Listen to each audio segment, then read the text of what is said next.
Hi friends, how are you? कैसे हैं आप लोग? आज मैं आ गया हूँ एक नई वीडियो के साथ में। कोरोना वायरस, जैसा कि आप लोग सब जानते हैं, आजकल इंडिया में बहुत तेजी से कोरोना वायरस फैल रहा है।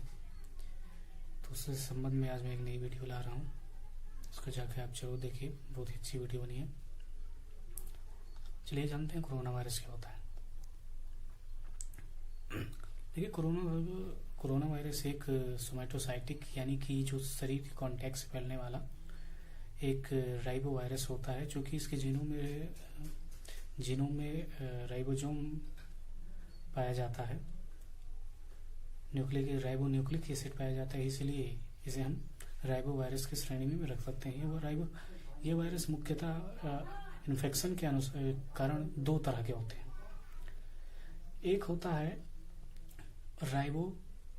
राइबो वायरस, जो ज्यादातर एनिमल्स में कुछ ज्यादा गंभीर बीमारियां उत्पन्न नहीं करते हैं।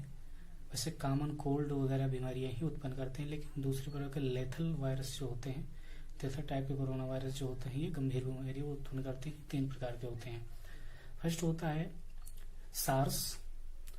SARS corona virus, and second होता है MERS corona virus, and third होता है जो आजकल आप लोग देख रहे हैं नया कोरोना वायरस जन्म लिया है, कोविड-19। इसलिए हम बोलते हैं क्योंकि कोरोना वायरस 2019 में आया है, इसलिए इसे हम कोरोना वायरस 19 बोलते हैं।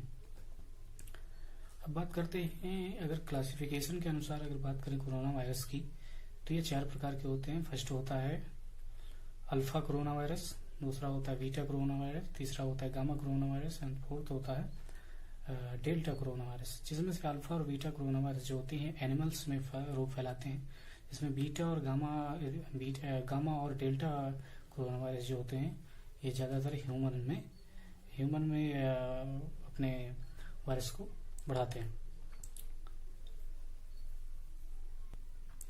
कोरोना वायरस ह्यूमंस और बर्ड्स दोनों में इन्फेक्शन फैलाता है, और ज्यादातर कोरोना वायरस जो होते हैं वो रिस्पायरेटरी सिस्टम में ही इन्फेक्शन फैलाते हैं। ज्यादातर कोरोना वायरस जो होते हैं रिस्पायरेटरी सिस्टम में ही अपने इन्फेक्शन को फैलाते हैं। सर्वप्रथम कोरोना वायरस का 1930 में देखा गया था, जो सबसे पहले एनिमल में देखा गया था। एनिमल चिकन्स में जो चिकन था एक, और ये वायरस उस समय देखने पर इसे हम सबसे पहले नाम दिया वैज्ञानिकों ने आईवीवी यानी कि इन्फेक्शियस ब्रोंचिटिस वायरस, यानी कि ये हमारे जो श्वास नाल होती है, विंड पाइप जो होती है, रेस्पिरेटरी सिस्टम जो होता है, उनको इन्फेक्ट किया था, इसलिए ब्रोंचिटिस जो उसमें होते हैं उनको इन्फेक्ट किया था, इसलिए हम आईवीवी वायरस कहे।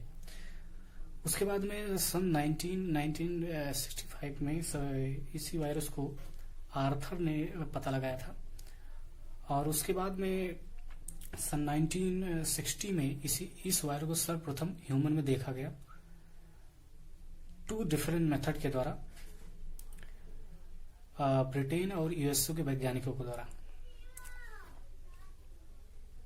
फिर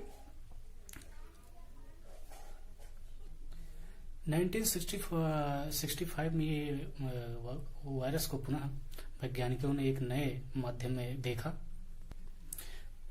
कुछ कोरोना वायरस जो होते हैं कॉमन कोल्ड से संबंधित होते हैं, जैसे निमोनिया वगैरह बीमारी जन्म देते हैं, लेकिन कुछ कोरोना वायरस बहुत ही लेथल होते हैं, बहुत ही खतरनाक होते हैं, जो हमारे रिस्पायरेटरी सिस्टम की डिजीज में से कुछ जन्म देते हैं। जैसे कि आप आजकल देख ही रहे हैं कि कोविड-19 वायरस जो फैला हुआ है रिस्पायरेटरी डिजीज को जन्म देता है, जिसके कारण इतने लोगों की मृत्यु हो रही है दुनिया में।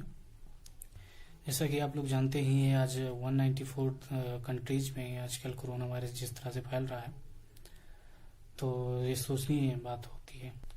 जो कोरोना वायरस रेस्पिरेटरी सिस्टम से संबंधित होते हैं, ये वायरस हमारे नेजल सिस्टम के द्वारा थ्रोट्स में जा करके, विंड पाइप में जा करके, और वहाँ की जो हमारी विंड पाइप होती है वहां पर जा करके उसकी नलियों में इन्फेक्शन फैलाते हैं, जिसके कारण वहाँ की जो कोशिकाएं होती हैं वो सूजने लगती हैं, और सूजने के कारण हमें सांस लेने में दिक्कत होने लगती है, और दिक्कत होने के कारण हमारे शरीर में जितनी मात्रा में हमारी जो विंड पाइप होती है नैरो होती जाती है सूजन के कारण, और हम जितनी मात्रा में ऑक्सीजन लेना चाहते हैं वो ले नहीं पाते हैं, जिसके कारण हमारी मृत्यु हो जाती है कभी कभी। इसी कारण जो ऐसे व्यक्ति जो होते हैं जिनके कारण जो सांस नहीं ले पाते हैं, ऐसे गंभीर बीमारियों से जो ग्रसित हो जाते हैं, इसे थर्ड स्टेज कहते हैं, जिसमें डॉक्टरों को वेंटिलेटर्स पे उनको ले जाना पड़ता है।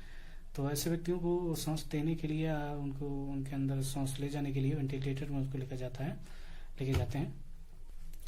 कोरोना वायरस जो रेस्पिरेटरी सिस्टम से संबंधित होते हैं वो हमारे थ्रोट में इन्फेक्शन करके जब इन्फेक्शन करते हैं तो हमारा क्या होता है कि जो तो विंड पाइप होती है सूज जाती है, सूजने के कारण वो नैरो होती जाती है, जिसके कारण हम सांस नहीं ले पाते हैं, हमारी मृत्यु हो जाती है। अब बात करते हैं कि कोरोना वायरस फैलता कैसे।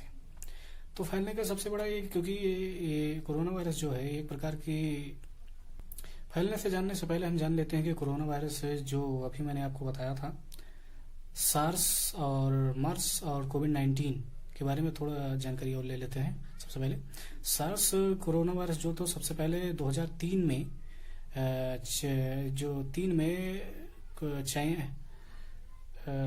में खोजा गया था, तो चाइना में ही खोजा गया था, सबसे पहले मिला था। और मर्स वायरस भी ही कोरोना में, सॉरी मैं गलत भूल गया हूँ, सार्स कोविड वायरस जो था ये सन 2003 में सऊदी अरेबिया में खोजा गया था, सऊदी अरेबिया के जेद्दा में खोजा गया था। और जो मर्स कोरोना वायरस ये 2012 में खोजा गया था, जो चाइना में ही खोजा गया था, और चाइना में सबसे पहले इसका इन्फेक्शन हुआ था। कोविड-19 वायरस सन 2019 में वुहान से निकला है, जो चाइना में से फिर से ही निकल के आया है। अब बात करते हैं कि कोरोना वायरस फैलता कैसे है। देखिए, जैसे कि आप लोग जानते हैं कोरोना वायरस जो एक ट्रांसमिटेड वायरस है, यानी कि किसी कांटेक्ट से फैलता है। जब आप किसी की ऐसे आदमी के कांटेक्ट में आ जाते हैं जिसके पहले से कोरोना वायरस होता है, तो ये आपके शरीर में ये फैल जाता है, और जिसके कारण आप फैल जाता है। ऐसे व्यक्तियों के जो होते हैं, जो जिनके कोरोना वायरस है, उनके कांटेक्ट में अगर आप आते हैं तो उससे ये फैलता है।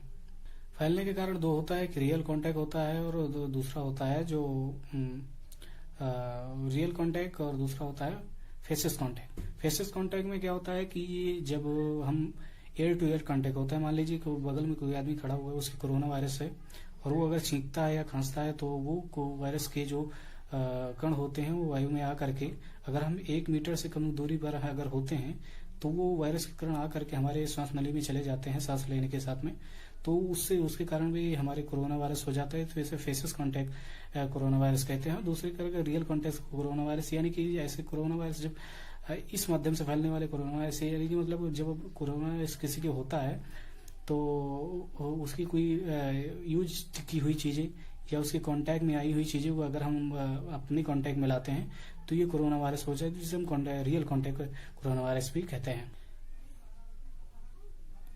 अब हम सिम्टम्स के बारे में बात करते हैं। सिम्टम्स, जहां तक आप लोगों ने पढ़ा होगा कि हमारे शरीर के अंदर एक प्रतिरोधक क्षमता होती है, जिसे हम इम्यून सिस्टम कहते हैं। इम्यून सिस्टम हमारे शरीर में क्या करता है कि हमारे रोगों से लड़ने में सहायता करता है। हमारे ढेर सारे बैक्टीरिया, वायरस जो होते हैं, जो फंगस होते हैं, हमारे लाखों करोड़ों फंगस या बैक्टीरिया, वायरस जो हमारे शरीर को इन्फेक्शन फैलाने के लिए हमेशा तत्पर रहते हैं। तो ये क्या करता है कि हमारे शरीर में एक प्रतिरोधक क्षमता होती है। हमारी मान लीजिए कि हमारे शरीर में एक सिपाही होता है, जैसे बॉर्डर पर सिपाही होते हैं जो हमारे देश की रक्षा करते हैं, उसी तरह हमारे शरीर की रक्षा करने वाले कुछ सिपाही होते हैं जो बॉर्डर हमारे शरीर के बाहर हमारे शरीर की रक्षा करते हैं रोगों से लड़ने में। तो ये वायरस, जब कोई वायरस या बाहरी कोई विषाणु या कीटाणु हमारे शरीर में इन्फेक्शन करता है, जैसे कि मान लीजिए कोरोना वायरस जब इन्फेक्शन करता है, तो ये वायरस हमारी प्रतिरोधक क्षमता जो होती है क्या करती है कि उन वायरसों से या बाहर से आए हुए जो चीजें हैं, जो अनावश्यक वायरस या बैक्टीरिया कुछ भी हो सकते हैं, उनसे लड़ता है। और लड़ने के साथ ही ध्यान देने वाली बात है कि सिम्टम्स कैसे हमको पता लगते हैं। ऐसे कुछ उद्दीपन हमारे शरीर में लड़ने पर क्या होता है, कुछ उद्दीपन क्रियाएं होती हैं। जैसे कि आप लोग जानते होंगे कि कभी युद्ध होता है, जब दो तलवारें आपस में लड़ती है तो चिंगारी निकलती है। उसी प्रकार जब जो हमारे शरीर में प्रतिरोधक क्षमता होती है और वो वायरस या बाहर का कोई चीज आ जाता है तो उससे भी लड़ाई होती है। लड़ाई होने पर क्या होता है कि उद्दीपन क्रियाएं होती है। उद्दीपन क्रियाएं को ही हम सिम्टम्स कहते हैं, लक्षण कहते हैं, जिसको हम दिखाई पड़ते हैं। जैसे कि इन्हें हम सिम्टोमेटिक्स वायरस कहते हैं। लेकिन आजकल देखा गया है कि जो कोविड-19 वायरस आया है इसमें दो तरह के होते हैं, सिम्टोमेटिक वायरस और एसिम्टोमेटिक वायरस। मतलब सिम्टोमेटिक जिसमें वायरस के लक्षण दिखाई देते हैं जो हो जाता है, ये सिम्टोमेटिक वायरस जिसमें वायरस के लक्षण दिखाई नहीं देते, जिसके बारे में हम बात करते हैं। तो सिम्टोमेटिक के बारे में बात करते हैं। सिम्टोमेटिक वायरस से क्या होता है, मैंने आपको बताया कि नहीं, कुछ उद्दीपन क्रियाएं होने लगती है। उद्दीपन क्रियाएं मतलब कि हमारे शरीर में कुछ लक्षण दिखे, सिम्टम्स दिखने लगते हैं। जैसे कि जब कोरोना वायरस हमारे शरीर में इन्फेक्शन करता है तो क्या होता है कि हमारे शरीर में हमारा सिर दर्द करना, फीवर 98% क्या होता है कि फीवर हमारे बहुत तेज आता है, और हमारे सूखी खांसी आने लगती है, हमारे थ्रोट में इन्फेक्शन हो जाता है, रिस्पिरेटरी सिस्टम में इन्फेक्शन हो जाता है, हमारी हड्डियां दर्द करने लगती हैं। या कभी कभी देखा गया है कि जो पहले के वायरस जो थे, जो एनिमल में फैलते थे, जो सबसे पहले एनिमल में फैला था, जैसे चिकन में फैला था, वो चिकन वाले वायरस में वो क्या होते थे कि वो सबसे पहले वो ब्रोंकिटिस, उनके थ्रोट में इन्फेक्शन किया था, बुखार वगैरह नहीं आता। लेकिन जो एनिमल में बाद में काऊ हो गए, मैमल्स में जो इन्फेक्शन फैलाते हैं, इनमें जैसे काऊ और जितने भी मैमल्स होते हैं उनमें सबसे पहले केवल लक्षण जो देखा गया था वो डायरिया का देखा गया था। लेकिन आज के जो प्राइमरी लक्षण हैं वो बुखार आना, 98% ये होता है कि बुखार आता है। बुखार, सिर दर्द करना, आंखों में जलन होना और सूखी खांसी आना। बलगम नहीं आती है, सूखी खांसी आती है। सूखी खांसी क्यों आती है? क्योंकि हमारा जो विंड पाइप होता है उसमें एक वायरस इन्फेक्शन करने की हमारी जो झिल्लियां होती है उसको क्या करते हैं, वो इन्फेक्शन करने लगते हैं, जिसके कारण वहां पे खराश होने लगती है, और खराश होने के हमें सूखी खांसियां आने लगती हैं, और हमारा शरीर दर्द करता है, हड्डियों में जकड़न होने लगती है। ये सारे कुछ लक्षण होते हैं जो कोरोना वायरस होने के बाद में हमें हो जाते हैं। अब बात करते हैं कि प्रिवेंशन हम इससे बच कैसे सकते हैं। सबसे पहली बात है कि अगर किसी को आप कोरोना वायरस से बचना चाहते हैं तो अपने आप को, अगर किसी की कोरोना वायरस हो तो उसको सबसे पहले आपको आइसोलेट कर देना चाहिए। और दूसरी चीज है कि आइसोलेट करने के साथ में डॉक्टर की सलाह भी लेनी चाहिए, डॉक्टर के पास उसको दिखाना चाहिए। अगर आपको कोरोना वायरस से बचना है तो अपने नियमित ऐसे आदमियों के कांटेक्ट में बिल्कुल ना आए जिनकी कोरोना वायरस हो गया हो। अगर आप मान लीजिए कि कोई परिवार में अगर आपके कोरोना वायरस हो गया तो उसको जहां तक हो सके तो सभी लोग उसके केयर में न जाएं, कोई एक आदमी जाए और वो कोई एक ही आदमी उसके सारी केयरिंग को करे, और जो इन्फेक्टेड आदमी है उसके यूज्ड में आई हुई सारी चीजों को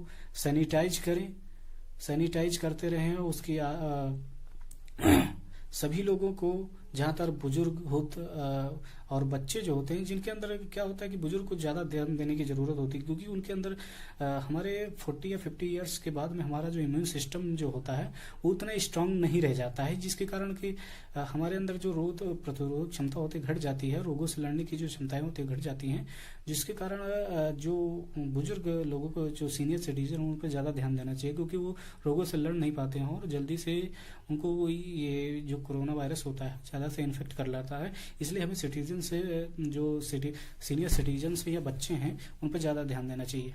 दूसरी चीज है कि हमें बचने के लिए सबसे पहले क्या करना चाहिए कि ये तो बात हो गई कि अगर कोई कोरोना वायरस हो उससे कैसे बचा जाए। दूसरी चीजें हैं कि अगर कोरोना वायरस किसी को हो गया तो उससे कम से कम आप जहां तक हो सके बातें ही न करें। अगर बात करना भी चाहते बहुत जरूरी अगर आपसे है तो कम से कम 2 मीटर की दूरी बना के रखें, तभी बात करें, और हमेशा मास्क का यूज करें। या अगर आपको छींकना है, या आपके अगर हो गया, मान लीजिए आप ही के हो गया, तो अगर किसी के सामने छींके ना, अगर छींकना ही है तो अगर आपको छींक आ रही है, आपने मान लीजिए मास्क नहीं लगाया हुआ है, तो आप इस तरह से करके आप छींक सकते हैं, कभी इस तरह से करके ना छींके। दूसरी बात यह है कि कभी भी अपने हाथ को लिप, नोज और आईज में टच ना करें, क्योंकि इसके माध्यम से आपके वायरस आपके शरीर में, रिस्पिरेटरी सिस्टम में प्रवेश कर जाता है। और हमेशा 10 या 15 मिनट पर अपने हाथ को सैनिटाइज करते रहे, एल्कोहल बेस्ड जिसमें 65% या 60% से अबव जिसमें अल्कोहल होता है, अल्कोहल होता है, उससे आप उस सैनिटाइज से अपने हाथ को 20 से 25 मिनट या आधे घंटे पर आप 20 या 10 सेकंड के लिए आप सैनिटाइज कर सकते हैं, अपने हाथ को हैंड वॉश कर सकते हैं, जिससे आप वायरस से बच सकते हैं। जहां तक आजकल आप देख ही रहे हैं कि हमारे माननीय प्रधानमंत्री नरेंद्र मोदी जी द्वारा बताया गया है कि आप घर में रहिए। तो देखिए, घर में रहने से फायदा क्या है कि ये ट्रांसमिटेड डिजीज है, ट्रांसमिटेड वायरस है, मतलब जब तक आप इसके कांटेक्ट में नहीं आएंगे तब तक ये फैलेगा नहीं। यानी कि अगर आप घर पे रहने का सीधा मतलब ये है कि आप उस वायरस से को अपने पास आने से बचा रहे हैं। मान लीजिए किसी के वायरस से आप उसके पास में जाएंगे तो वो वायरस आपको आ जाएगा इसी और आपके फैल जाएगा, वो आपके जरिए किसी दूसरे को फैलेगा। इसीलिए कहा जाता है कि आप लोग घर पे रहिए, सावधान रहिए, सतर्क रहिए। और इसीलिए आजकल आप देख रहे हैं कि लॉकडाउन लगा दिया गया है, क्योंकि घर पर रहेंगे आप तो ये वायरस फैलेगा नहीं। जहां पर है, जिस कम्युनिटी में है या जिस एरिया में वहीं पर रहेगा, जिसको है उसी को रहेगा, उसी को फैलेगा और डॉक्टर उसको ठीक कर पाएंगे। नमस्कार मित्रों, अब आपको ये जानकारी कैसे लगी? अगर आप कोरोना वायरस के बारे में और कोई जानकारी, अगर विस्तृत जानकारी हमसे चाहते हैं तो हमें कमेंट सेक्शन में जरूर बताएं। अगर आपको ये वीडियो अच्छा लगा हो तो ढेर सारे लाइक्स, कमेंट और हमारे चैनल को जाकर के तुरंत सब्सक्राइब करें और हमें बताएं कि आपको कौन कौन सी वीडियो चाहिए, जिस पर हम जा करके आपके लाइक जो आप वीडियो कमेंट सेक्शन में बताएं कि किस तरह की वीडियो चाहिए, हम उसको बनाएंगे जरूर। और ज़्यादा से ज़्यादा शेयर करें, सब्सक्राइब करें हमारे चैनल को और ज़्यादा से ज़्यादा इस चैनल को